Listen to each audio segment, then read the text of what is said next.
ಶ್ರೀ ಗುರುಭ್ಯೋ ನಮಃ. ಎಲ್ಲರಿಗೂ ನಮಸ್ಕಾರ. ಜ್ಯೋತಿಷ ಜಾಗೃತಿ ಕಾರ್ಯಕ್ರಮಕ್ಕೆ ನಿಮ್ಮೆಲ್ಲರಿಗೂ ಆತ್ಮೀಯ ಸ್ವಾಗತ. ನಾನು ಡಾಕ್ಟರ್ ಪವನ್ ಜೋಶಿ. ರಾಶಿ ಭವಿಷ್ಯ ಕಾರ್ಯಕ್ರಮ. ಪರಾಭವ ನಾಮ ಸಂವತ್ಸರದ ಮಕರ ರಾಶಿಯವರ ವರ್ಷ ಭವಿಷ್ಯ.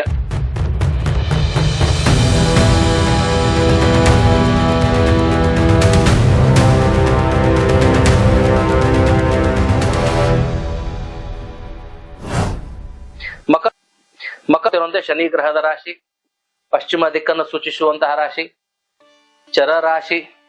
ಶನಿಗೆ ಸ್ವಕ್ಷೇತ್ರ ಕುಂಭ ಮೂಲ ತ್ರಿಕೋಣ ಆಗ್ತದ.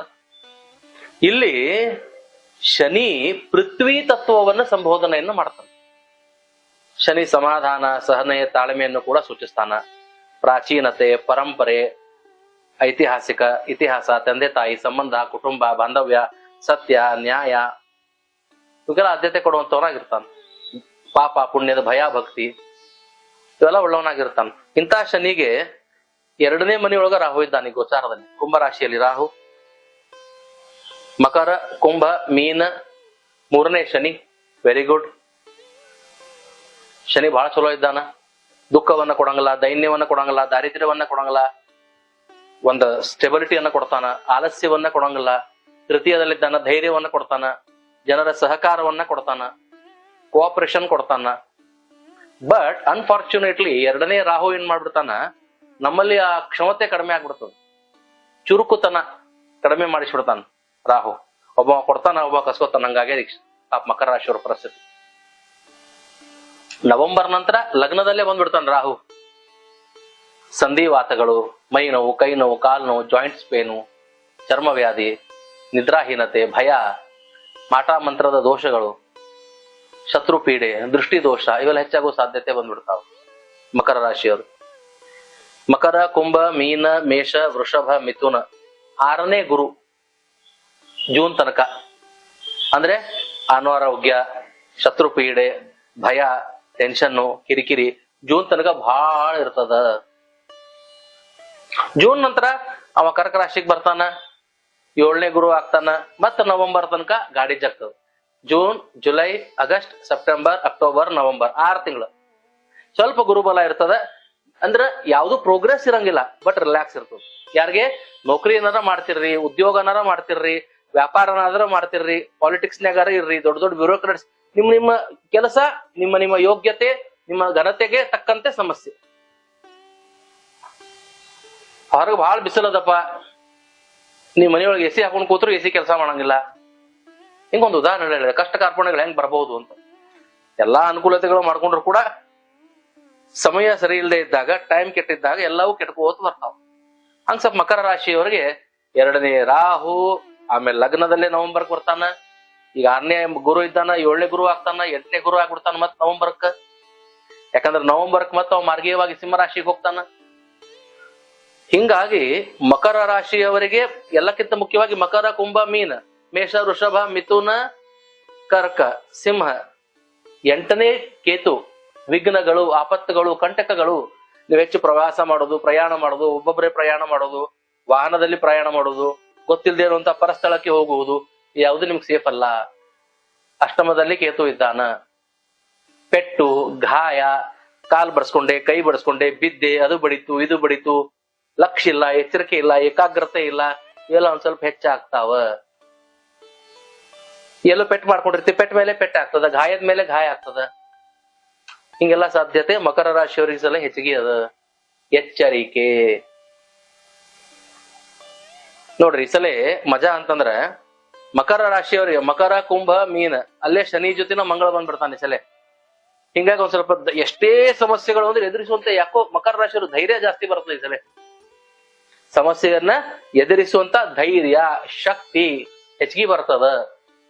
ಮತ್ತ ಜೂನ್ ನಂತರ ಗುರು ಬಂದ್ಬಿಡ್ತಾನ, 7ನೇ ಗುರು ಬರ್ತಾನ. ಅವ ಒಂದ್ 6 ತಿಂಗಳು ಇರ್ತಾನ, ಅವ ಒಂದ್ ಸ್ವಲ್ಪ ಸಮಾಧಾನ ಕೊಡ್ತಾನ. ಒಟ್ಟು ಮಕರ ರಾಶಿಯವರಿಗೆ ಓವರ್ ಆಲ್ ಭಯಂಕರ ಪ್ರೋಗ್ರೆಸ್, ಬಹಳ ಸಕ್ಸಸ್, ಬಹಳ ಅಂತನೂ ಇಲ್ಲ, ಆದ್ರೆ ಸಮಸ್ಯೆನೇ ಜಾಸ್ತಿ ಇದೆ. ಎಚ್ಚರಿಕೆ.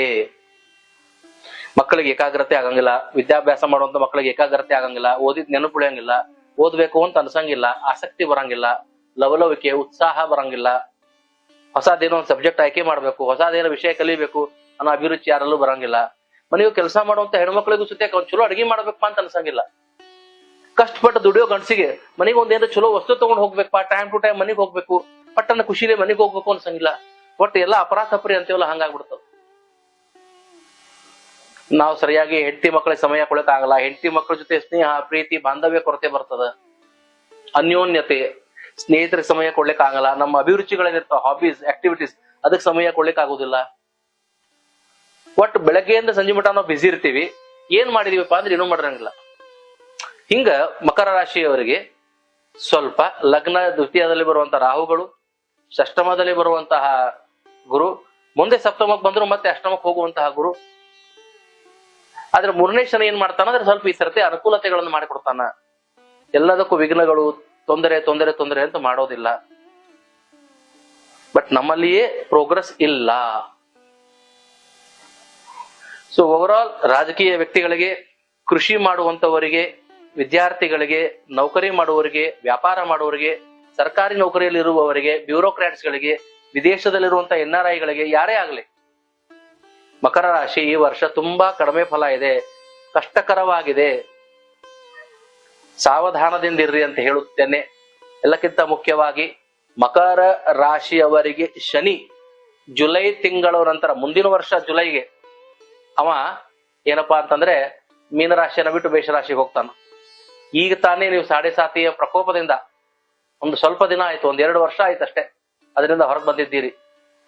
ಮಕರ ರಾಶಿಯವರಿಗೆ ಸಾಮಾನ್ಯವಾಗಿ ನಿಮ್ಮ ಜಾತಕದಲ್ಲಿ ಗ್ರಹಗತಿಗಳು ಚೆನ್ನಾಗಿದ್ರೆ ಏನೂ ತೊಂದರೆ ಇಲ್ಲ. ಇಲ್ಲದೇ ಇರುವವರಿಗೆ ಮಾತ್ರ ಈ ನಾ ಹೇಳಿರುವ ಫಲಗಳೆಲ್ಲ ಅನ್ವಯಿಸ್ತಾವ, ಕಷ್ಟಗಳೇ ಅನ್ವಯಿಸ್ತಾವ, ಆಲಸ್ಯ ಅನಾರೋಗ್ಯಗಳೇ ಅನ್ವಯಿಸ್ತಾವ. ಎಚ್ಚರಿಕೆಯಿಂದ ಇರಿ, ಹೆಚ್ಚು ಶನಿದೇವರ ಸ್ತುತಿಯನ್ನ ಮಾಡಿರಿ. ಬಹುಮುಖ್ಯವಾಗಿ ನಿಮಗೆ ರಾಹು ಇರೋದ್ರಿಂದ ದೇವಿ ದುರ್ಗಾದೇವಿಯ ಯಂತ್ರ, ಸರ್ಪದೇವರ ಯಂತ್ರ, ದುರ್ಗಾ ನಾಮಸ್ಮರಣೆ, ದುರ್ಗಾದೇವಿಯ ಪೂಜೆ ಹೆಚ್ಚನ್ನ ಮಾಡಿ, ದಾನ ಧರ್ಮಗಳನ್ನ ಮಾಡಿ, ಕುಲದೇವರ ಆರಾಧನೆಯನ್ನ ಮಾಡಿ, ನಿಮ್ಮ ಕಷ್ಟ ಕಾರ್ಪಣೆಗಳಿಂದ ದೂರರಾಗಿ ಸುಖವನ್ನು ಅನುಭವಿಸಿ ಅಂತ ಹೇಳುತ್ತಾ ನನ್ನ ವಾಕ್ಯಕ್ಕೆ ನಾನು ವಿರಾಮವನ್ನ ಕೊಡ್ತೇನೆ. ಎಲ್ಲರಿಗೂ ಶುಭವಾಗಲಿ. ನಮಸ್ಕಾರ.